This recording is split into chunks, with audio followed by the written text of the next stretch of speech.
जय सिया राम। अष्ट सिद्धि नवनिधि के दाता, असवरदीन जानकी माता, जो हनुमान जी के भक्त हैं, जो परम साधक हैं, उन्हें ये सिद्धियां प्राप्त हो जाती हैं। बाबा नीम करोली जी महाराज के पास ये सभी सिद्धियां विद्यमान थी।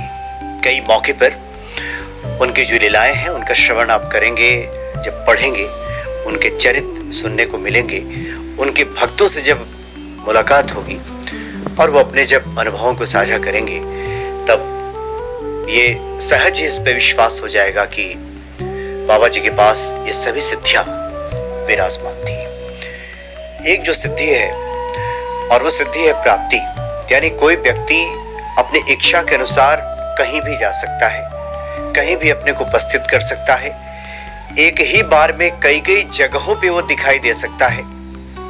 ये सब बाबा जी के पास में था। और प्राकम्य यानी अपनी इच्छा पूर्ण करा लेना, इसके तो कई उदाहरण भरे पड़े हैं कि बाबा जी के आप जीवन चरित्र को देखेंगे, पढ़ेंगे तो एकदम स्पष्ट हो जाएगा कि सभी सिद्धियां बाबा जी के पास विद्यमान थी। जो बाबा जी के भक्त हैं, जब उनकी देह लीला चल रही थी तब भी और देह लीला समापन के बाद भी इस तरह की कई किस्से हैं, इस तरह के कई अनुभव हैं भक्तों को जो स्पष्ट करती हैं कि सभी सिद्धियां बाबा जी के पास थीं। जो प्राप्ति नाम की जो सिद्धि है, एक बार आगरा में एक भक्त थे और बाबा जी उस वक्त दिल्ली में ठहरे हुए थे। उन भक्त ने बाबा जी से आग्रह किया कि वो उनका दर्शन करना चाहते हैं, इसलिए दिल्ली आने की अनुमति दें, क्योंकि उन्हें पता था कि बाबा जी दिल्ली में कहाँ ठहरते हैं। तो बाबा जी ने कहा कि नहीं, वो ना आए, वे स्वयं पहुंच जाएंगे आगरा और मिलेंगे, आशीर्वाद देंगे, मिलेंगे, दर्शन देंगे, इसलिए वे दिल्ली ना आए। बार बार आग्रह कर रहे थे, लेकिन बाबा जी बार बार मना कर रहे थे कि नहीं, हम स्वयं आ जाएंगे आगरा। और जैसे ही भक्त ने फोन रख करके और पीछे मुड़ के देखा कि बाबा जी वहां खड़े थे, अब तो बहुत ही विस्मय हुआ, आश्चर्य हुआ, बाबा जी के चरणों पे गिर पड़े। बाबा जी कुछ देर बातचीत करते रहे, बातचीत करने के बाद आशीर्वाद दिया और कहा कि हमने कहा था ना कि हम आकर के आगरा में मिल लेंगे। और बाबा जी ने कहा कि अब मुझे दिल्ली जाना, और फिर वो निकल गए। तो भक्त के मन में आया कि अभी तो बाबा जी से बातें हो रही थी वहां दिल्ली में।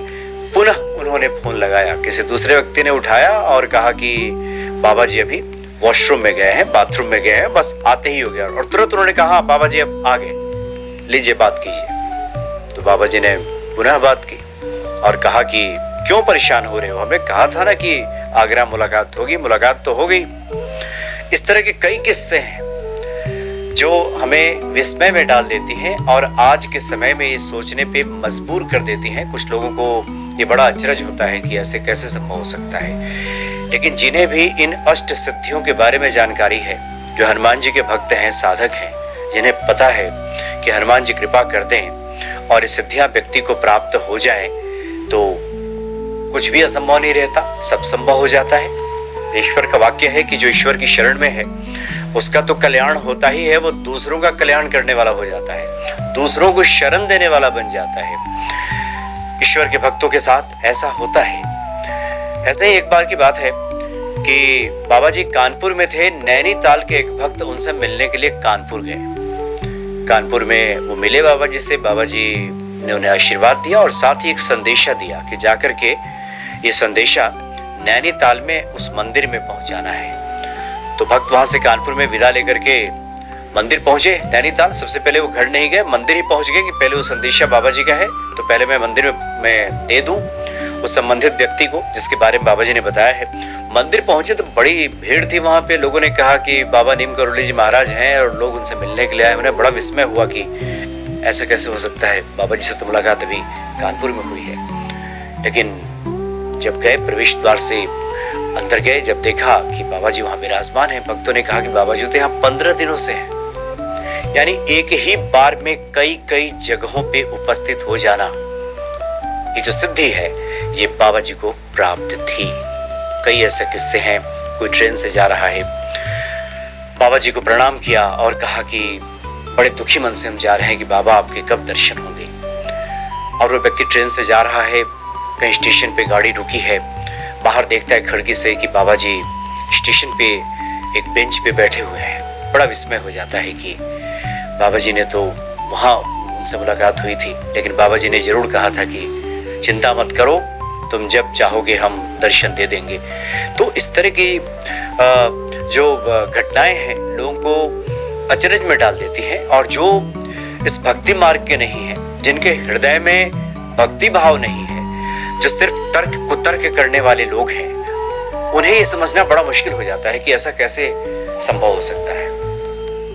लेकिन जो हनुमान जी के भक्त हैं उनके लिए कुछ भी असंभव नहीं है। तो ये तो रही बात कि बाबा जी अपनी इच्छा अनुसार जब जहां चाहा वहीं पहुंच गए। किसी ने याद किया नहीं कि बाबा जी वहां उपस्थित हो गए। एक एक बार में कई कई जगहों पर एक ही साथ वो उपस्थित हो जाया करते थे।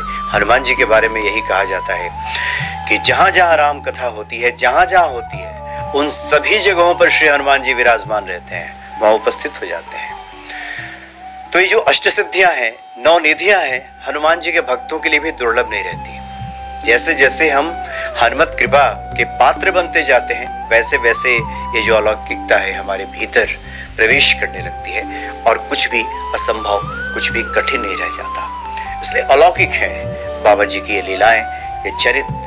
और जैसे जैसे हम इनका श्रवण करते हैं, पढ़ते हैं, उनके भक्तों से मुलाकात होती है, तो ये श्रद्धा और विश्वास और भी घनीभूत हो जाती है। बाबा जी से जब कोई पूछता था कि आप कैसे लोगों पर कृपा करेंगे, कैसे आशीर्वाद देंगे, हनुमान जी कैसे कृपा करेंगे, तो श्री रामचरितमानस की जो महत्वपूर्ण चौपाई है वो उसी को बाबा जी दोहराते थे और कहते थे, भाव को भाव अनक आलसहु, नाम जपत मंगल दिसि दसहु। भाव से कुभाव से जैसे भी हो, पहले आप हनुमान जी को याद करना शुरू कीजिए। बाबा नीम करोली जी महाराज का स्मरण कीजिए, चिंतन कीजिए। भाव से कुभाव से, पहले चिंता नहीं करनी कि मेरे भीतर कितना भाव है, कितना प्रेम है, करना तो शुरू करें। बाकी का काम तो स्वयं श्री हनुमान जी संभाल लेते हैं। वो रास्ता स्वयं प्रशस्त कर देते हैं और भक्तों की राह आसान हो जाती है। तो बड़े अलौकिक चर्चाएं हैं बाबा नीम करोली जी महाराज की, और जैसे जैसे आप श्रवण करेंगे उनके प्रति भक्ति बढ़ेगी, वैसे वैसे जीवन में तमाम तरह की अनुकूलताएं प्राप्त हो जाएंगी। ये तो बड़ी बड़ी सिद्धियों की बात है। व्यक्ति तो छोटी छोटी बातों को लेकर परेशान रहता है अपने जीवन में, वो तो क्षण भर में सब ठीक हो जाएगा। इसलिए श्रद्धा भाव से श्री हनुमान जी के प्रति आप खुद को समर्पित रखें, बाबा जी को याद करते रहें। बाकी काम तो बाबा जी स्वयं संभाल लेंगे। जय सिया राम।